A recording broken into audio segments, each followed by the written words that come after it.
Hello there and welcome. This is Lady Lou, the baby boomer babe, and you're on the Daily Reset for Success show. And we are so thrilled that you're here. We have such a wonderful show coming up today. There's our technical genius, Marian LaSalle. Hi, Marian. Hello. Hi. And our very special guest is Hiett Ives. We've had him on several times in a different capacity with the Baby Boomer Connection or the Boomer Connection TV show.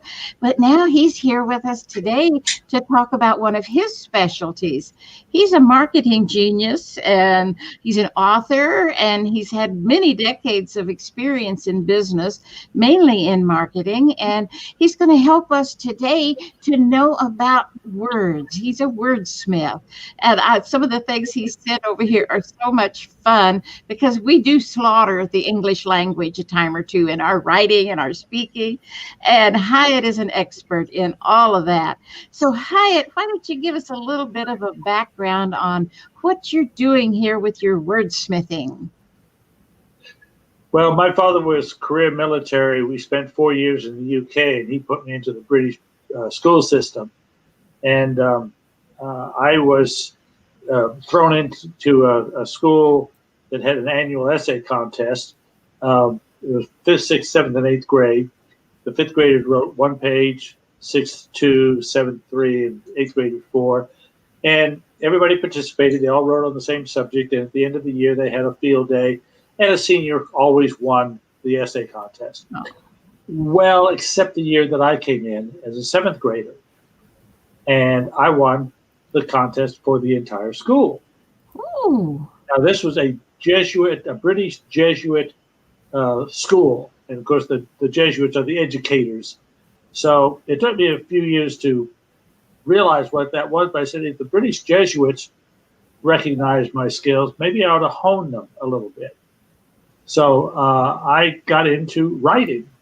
And one of my first mentors here in Houston, he was my boss, and he told me to write a letter to somebody that we both knew and worked with. And he didn't like the first draft. He didn't like the second draft. He didn't like by the 4th time, I said, Bill, I spent so much time on this, you ought to let me sign it. He put his arm on my shoulder, looked me straight in the eye and said, Hiett, the more you can get other people to put their name against something you write, the more valuable you are to them. Ooh. Think about it. The more you can get other people to put their name against what you write. And I have been able to hone that to the point that I worked for the owner of a private company for 2 years, and he wrote a quarterly newsletter. Well, he wrote a quarterly letter to cover the report, and I was charged with writing that letter. So I wrote 8 of them, and the first 2 or 3 you could wring blood out of them. I mean, they were awful. By the 5th one, it had already gone off, and he came into my office and said, Hiett, I want to change this word. And I said, Bill, I could be really mad at you if you weren't so right. It wasn't picky. It was substantive, even though we had approved everything. So fast forward to the 8th letter, and I had already accepted a position elsewhere, so I was already on my way out, and I was taking the 1-page, 3-paragraph letter to his office. Had to walk across the foyer of the company. He was there with his senior vice president. This is a family-owned business, so this is one of his cousins that had known him from birth. I handed him the letter. He read it. He handed it back and said, "Run with it."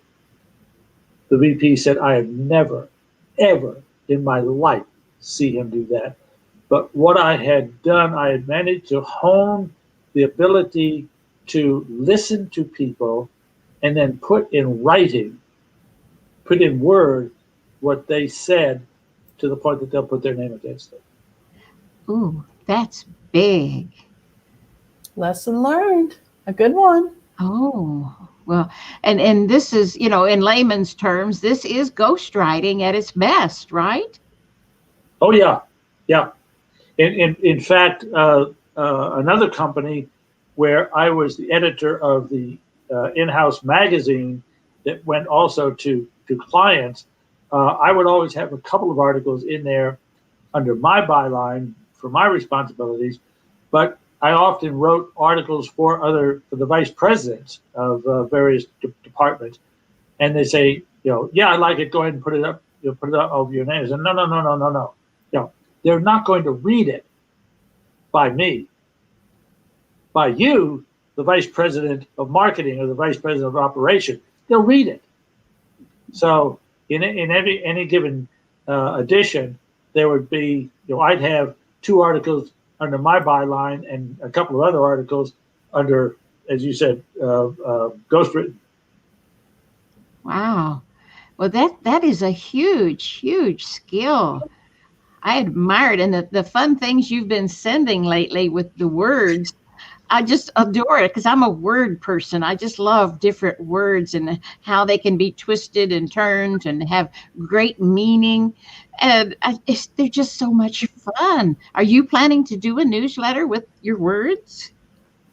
Well, what you get every Tuesday morning has been going out for 4 years.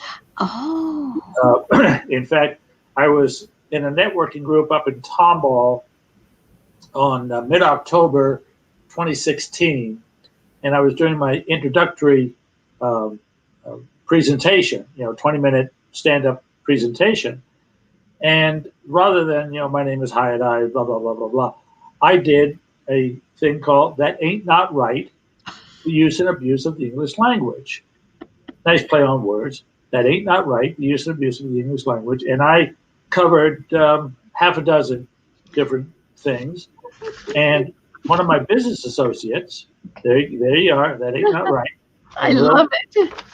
One of my business associates said, Hiett, you need to capitalize on that. You need to put that out as a weekly missive. And he said, come up with 50 names and we'll put it out. And I said, 50 names? My gosh. So a week later, maybe 2 weeks later, at the end of October 2016, I put out the first That Ain't Not Right weekly missive to 50 people. The one that you received yesterday, you were one of 753. Oh, I love it. So can other people get on that list? Yes, they can. Oh, where do they send an email to you? Right down there at the bottom. Yeah. Okay. HiettIves.com. Hiett Ives. No, Hiett at HiettIves.com. Hiett there. Hiett at HiettIves.com. There it is, right there. Just send a request to be on the newsletter. They're fun. I just love it. I look forward to them every week.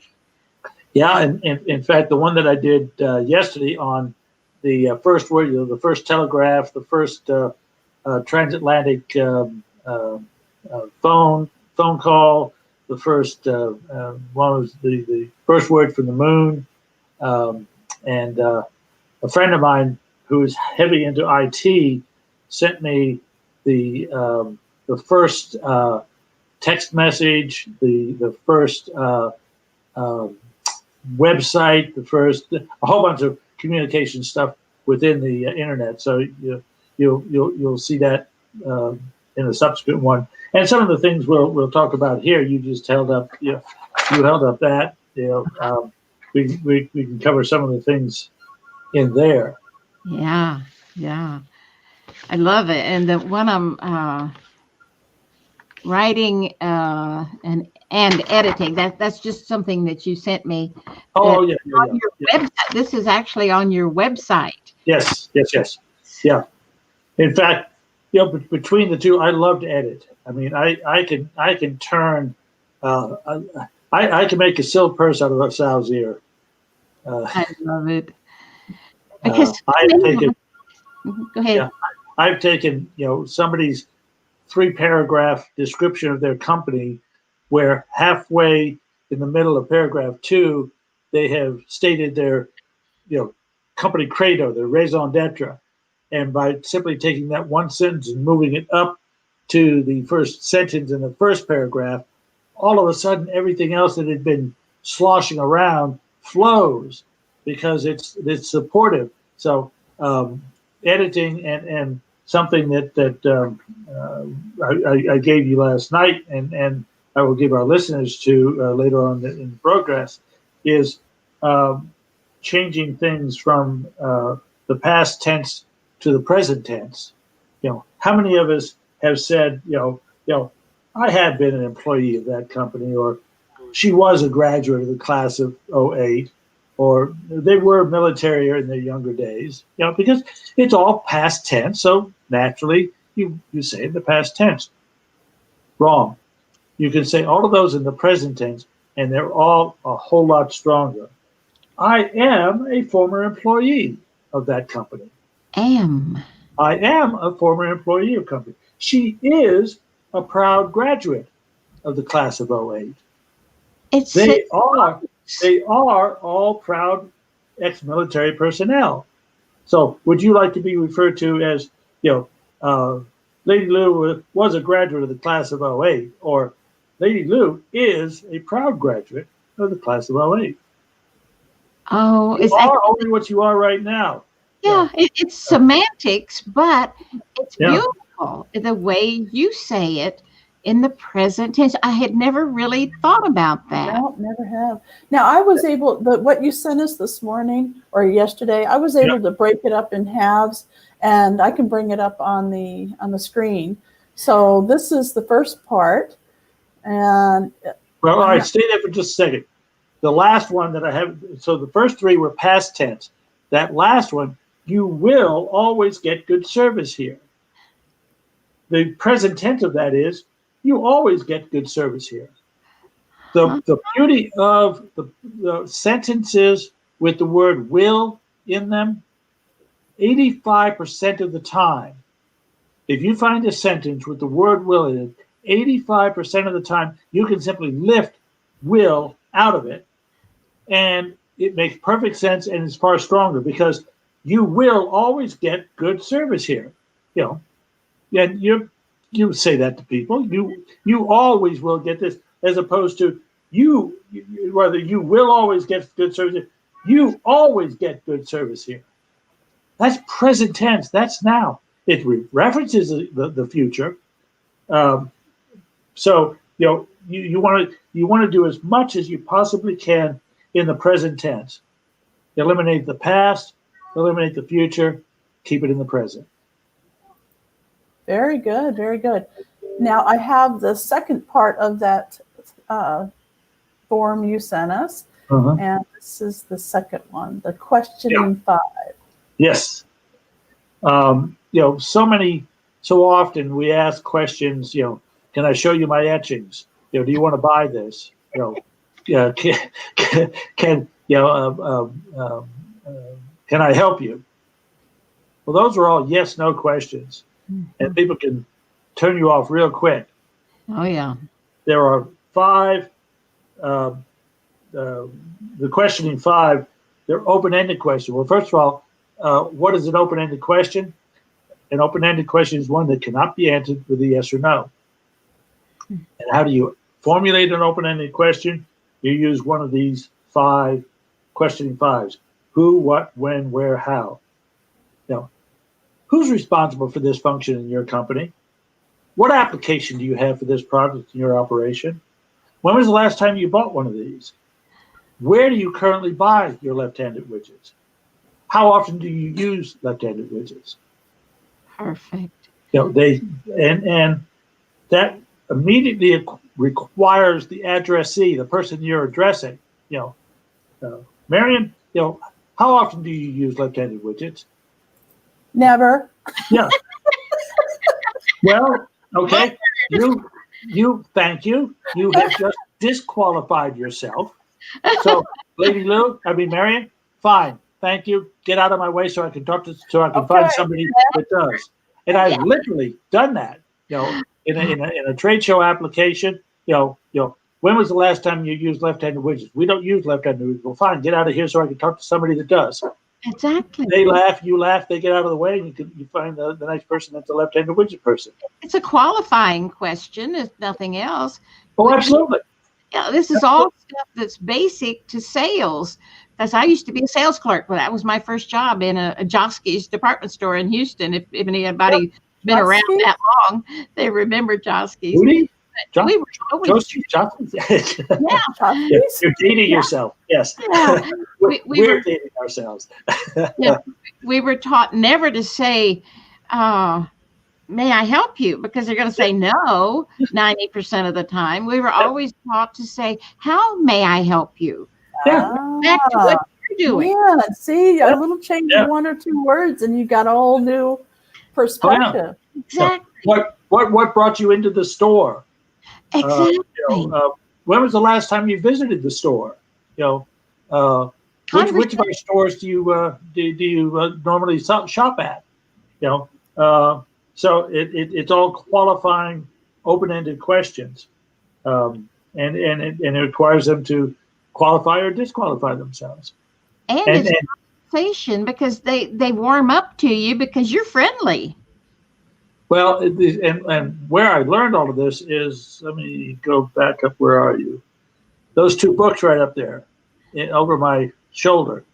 We don't see any books. The 88. Yeah. Okay.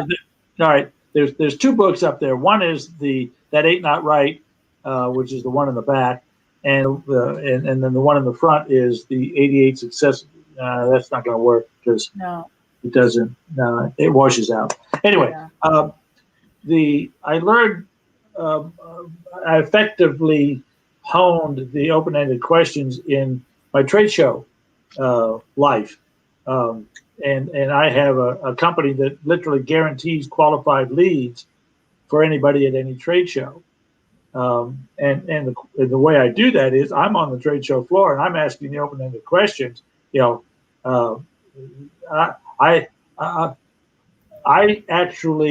was at a networking breakfast here in Houston many years ago, and when it was over, a lady walked up to me and said, "I'm going to be in the Houston apartment owners trade show this afternoon and evening."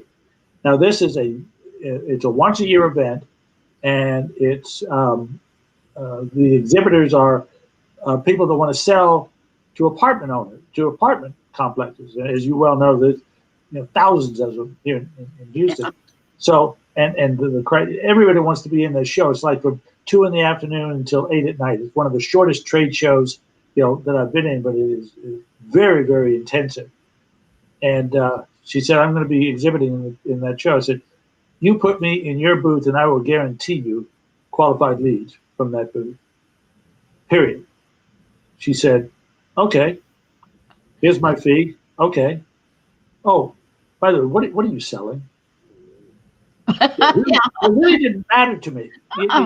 That was a secondary, tertiary question. I didn't care.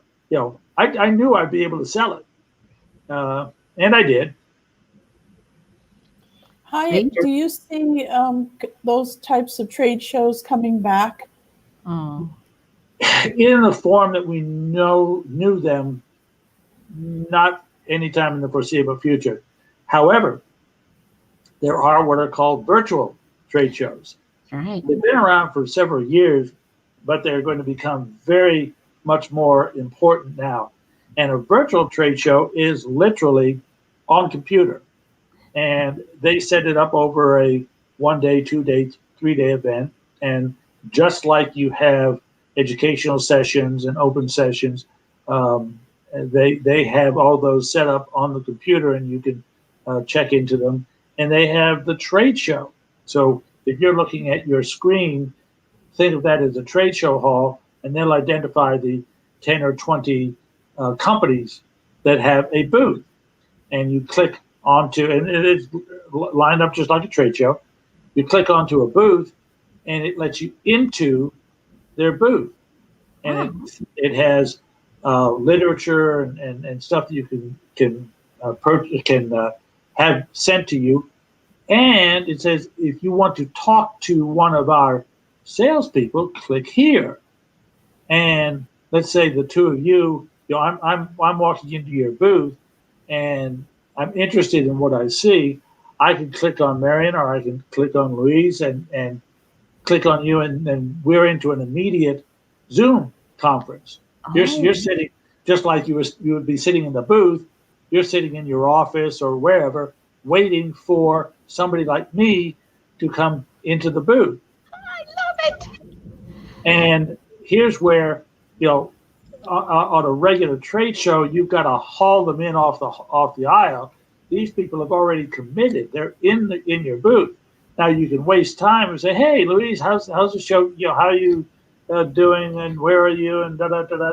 Or I could say, "Louise, what brings you to the XYZ company?" Or I could be, "Marian, when was the last time you bought left-handed widgets? Because the only thing I'm selling here right now is left-handed widgets. If you're not a left-handed widget person, get out of here."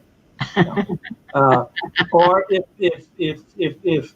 if I know that you're the president and vice president of the company, and you're in my booth, knowing the details of the left-handed widgets is probably not in your wheelhouse. But, ladies, who in your company is responsible for purchasing left-handed widgets? Well, you need to talk to Harry Watson. Fine. Can you give me his contact information? Great. If you want to talk about something else, fine. If you want to leave the booth and go someplace else, do that.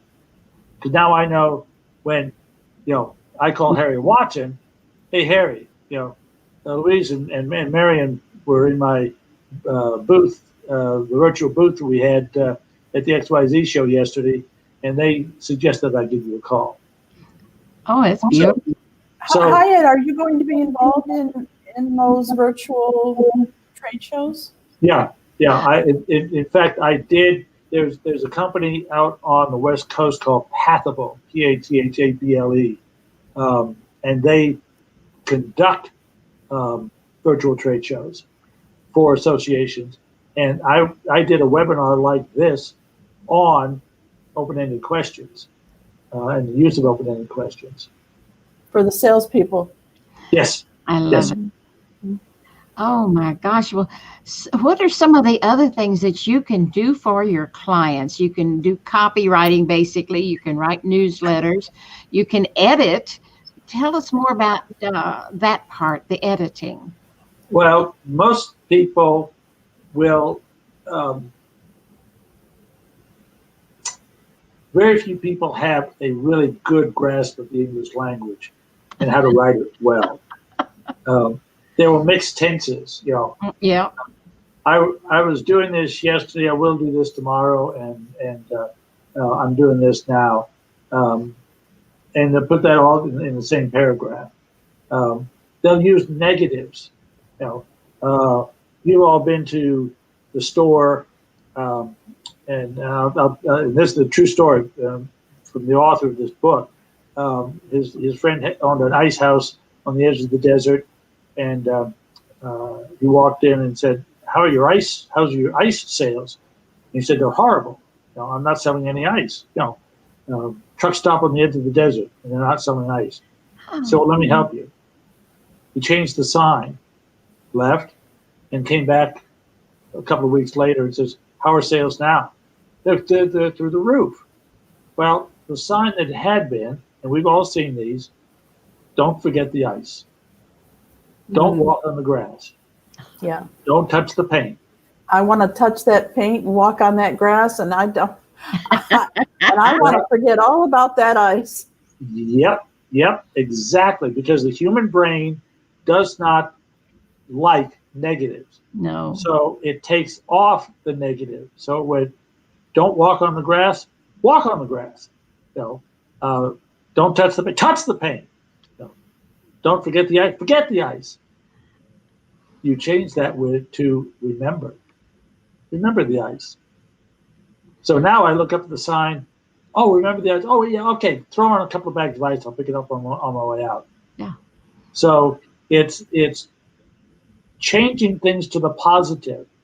And I, in fact, I did that for Earl Hurd, the CEO of Big Media. He has a letter from the president that he shared that's going to go in Big Magazine that he shared with us a couple of days ago, and he had put, over the years, I try to do this, I try to do that. No, you don't try anything. You do it.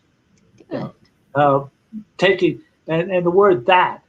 Oh. Look at people use the word that's another word that that is another word that 90% of the time you just eliminate the word and it strengthens the statement. You don't have to change any context, sort of like the will and that are two words that can literally be taken out en masse.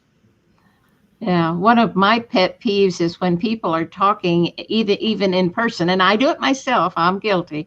But when we talk about someone, we say, "Oh, and she," let's see how, I forgot how to word, but they use the word that in referring to a person. A person is a who, a thing is a that. The three of us come from the school years of it's people who and things that. Yeah. People who and things that. Unfortunately, we have lost that English grammar. The finesse. To the point that, I preach it, and I was a speaker at my Toastmasters Club a few weeks back, and the evaluator said, Hiett, you realize you refer to people that. I don't know, I don't particularly remember it, but it was, it is so misused that it has become the norm. I know. And I'm afraid that's a part of speech that is probably unretrievable. I can catch it quicker when I'm writing than I can when I'm speaking. Yeah.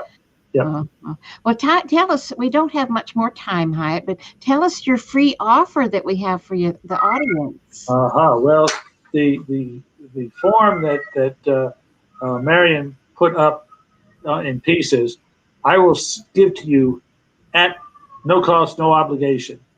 I don't know if you don't have a chat room, just send an email to Hiett@hiettives.com and ask for the that ain't not right, or just the form that you went over at on today's program. And I'll give you a second. Those of you that own a company or have responsibility for the marketing of a company, I am offering a 1/2 hour, no cost, no obligation review of your marketing program. Big. Very nice. I made that offer to the 500 or so people that were on that webinar that I talked about with the Pathable company.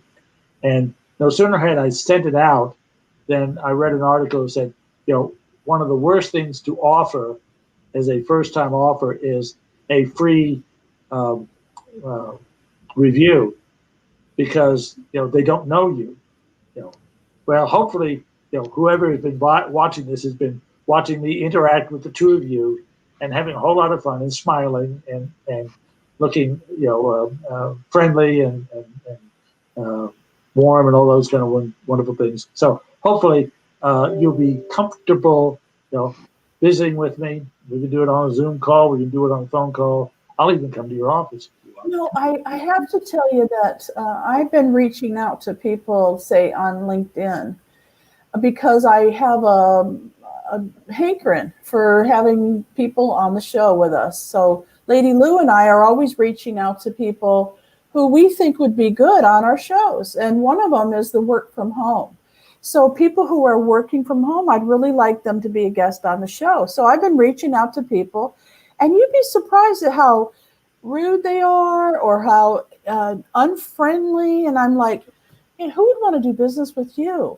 But yet, we have people here like you, Hiett, who are obviously friendly and kind and smart, and not going to be pushy. If you have something for sale, that you're gonna positively offer it. Oh, yeah. I think it's wonderful. There's a lot of people that aren't like Hiett, so I highly recommend that you do that. Just you see his phone number, and if you're listening to us on a podcast, I'm going to let you know what that number is right now. It's 832-372-6900.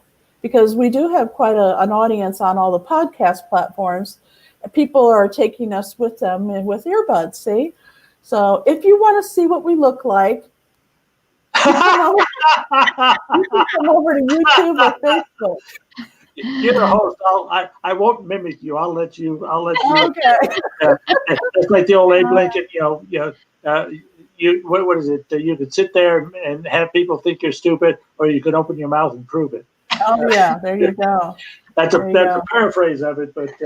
Well, thank you, Hiett, for joining us today. We appreciate it, and I hope that people do reach out and talk to you about what you have to offer and have a conversation. Thank you so much. Lady Lou, you're always such a pleasure to have you here. Thank you, Hiett. Bye for now. Bye. Bye.